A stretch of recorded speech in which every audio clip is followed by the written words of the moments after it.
Hey everybody, this is Bo back in the Sports Lounge. We're going to go all the way out of Lock Haven University, get a chance to talk to a legend out there, Rocky Bonomo. How you doing, sir? I'm doing fine. Appreciate that. Hey, Coach, over the years, you've done so many good things in this sport. You represented it well. Right now, you're at a camp. How's it going? We're in New Jersey, which is an incredible wrestling state. My team has quite a few top New Jersey student athletes, so I spend a little bit of time here, and we get some great kids from the state of New Jersey. The camp right now, there's probably 50 or 60 kids here, which is good with the economy and so on. We've been all over the place at this. We've been to Illinois, to Michigan, and now we're here in New Jersey. But the camp here in Jersey is going real well. A lot of good kids.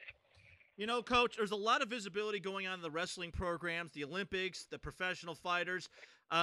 What are kind of things that you're doing at a coach's level to really enhance the visibility of the sport? Well, obviously, with the combat stuff going strong, it's a great exposure for wrestling. But as coaches, the big thing we do is keep producing the good quality student athletes.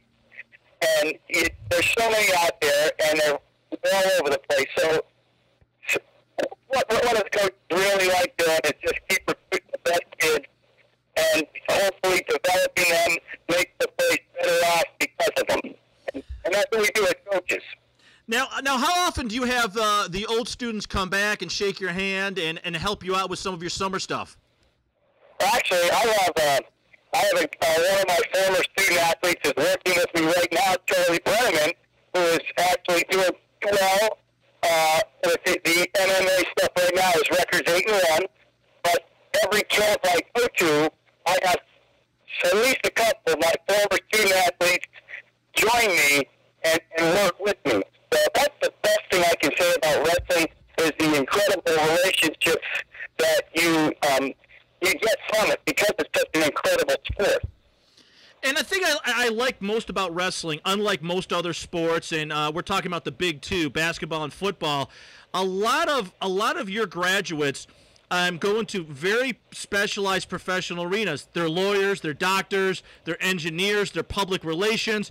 It's very impressive to see, and you've got such a small roster compared to most sports, and you have one of the highest successful professionals, I think, in all of sports. Well, I appreciate you saying that. Wrestling is different. It's a combat sport. It teaches you so much about life. It's an unbelievable life lesson sport. And I was telling the campers here today that you have to have some pain tolerance to be successful in life. And obviously in wrestling you need a very high pain tolerance because life is tough. And you really develop a pain tolerance in the sport of wrestling. And we have the Navy SEALs. Their organization is trying to partner with wrestling camps, wrestling teams, wrestling programs to try to recruit some of their specialized forces.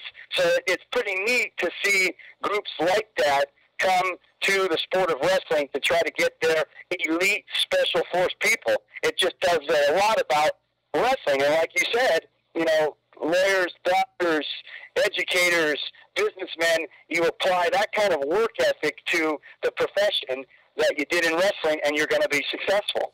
So I agree. Well, I think one of the things that draws me to the sport is that as a kid we were all into martial arts.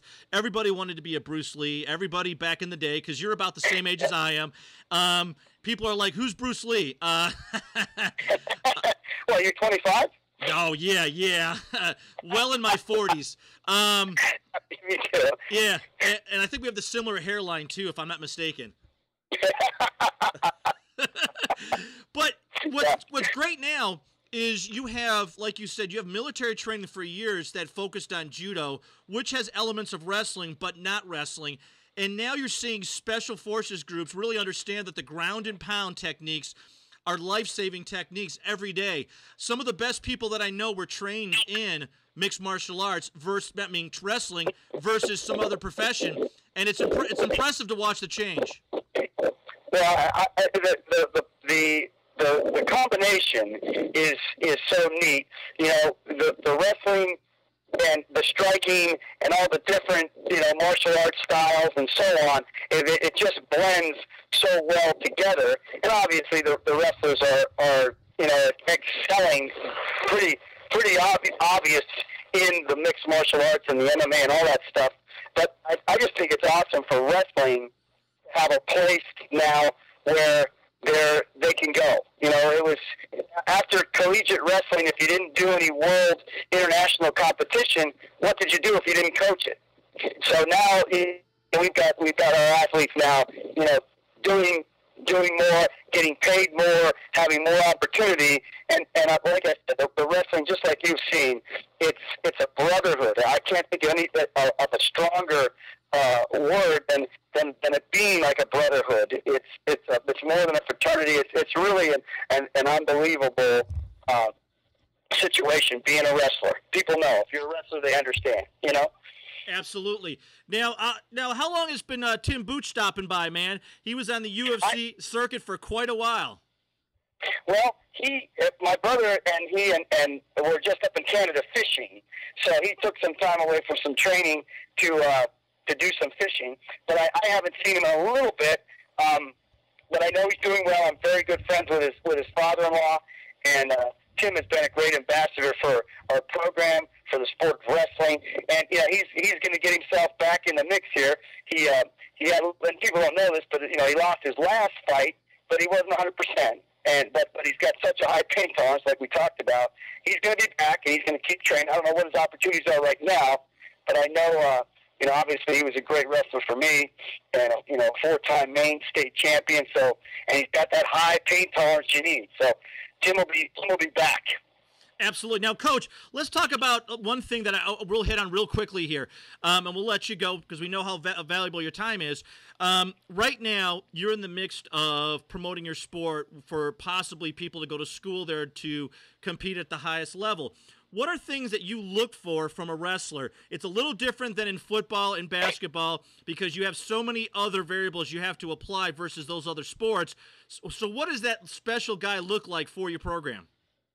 Well, obviously, you want an athlete. You need to get an athlete, but you've got to get, and this is really, really important, you've got to get a character athlete. You have got to get the kid with character. That is so important. So you find the kid with character and athletic ability, you've got to get him. But once you find one of those kind of guys, everybody's after him. So and that's recruiting. That's the challenge. You're gonna be recruiting against a lot of quality programs with quality people involved.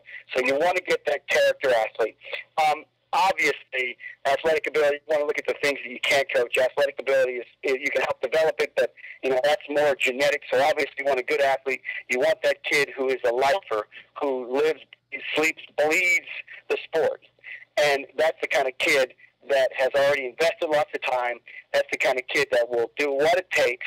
He'll be very self-motivated. He'll be very coachable. You basically just wind him up and get out of his way. And that's the kind of kid you want. Obviously, too, it goes without saying, you want one that's going to be academically stable and excel there as well. So those kind of kids are out there, but you're going to be, once you find them, and everybody will know about them, you're going to be, that's the recruiting wars. So, but that's the kind of kid you want. You want the character student athlete, and you get one of them, and good things will happen. Absolutely. Makes your job easy. Absolutely, Coach. It makes it a little sit back. You don't have to worry about it. We always hear about basketball programs and football programs having a few guys that stray. I've yet to hear a wrestling team stray yet. Well, I'm sure that they're out there. I mean, everybody's human. But I believe that, the wrestler and the commitment and the sacrifice and the discipline and just the plain hard work and how simply demanding and grinding it is on you mentally, emotionally, and physically, it's like no other sport. It really requires you to make the right choice, whether it's socially, on or off the mat. You better make the right choices because you cannot hide when you're making a wrong choice, whether it's in your training or socially, because it'll catch up with you. You'll either get beat up every day in the practice room, or you'll get embarrassed in front of everybody when the lights are on. So it's really important to make the right choices.